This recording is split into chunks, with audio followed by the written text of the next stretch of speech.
Late হওয়া নিয়ে আমার জীবনের একটা ঘটনা শেয়ার করি, যেই ঘটনার পর থেকে আমি আর কোনো লেটকে কমপ্লেনই করি না। ঠিক আছে?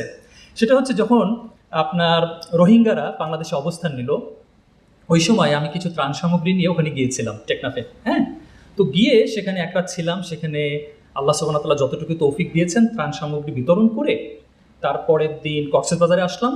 এসে আমি নাইট কোচে ঢাকার উদ্দেশ্যে ফিরে আসতেছি।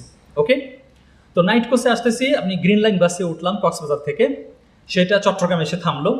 তা থামার পরে ন্যাচারালি আমি চট্টগ্রাম কাউন্টারে নেমে আমি একটু ওয়াশরুমে যাব, তারপরে একটু নাস্তা খাবো, খেয়ে আমি আবার বাসে উঠে পড়বো।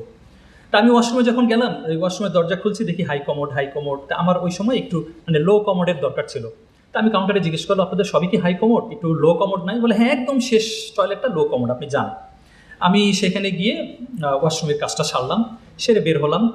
বের হয়ে একটু দোকান থেকে হালকা কিছু কিনে খেয়ে বাস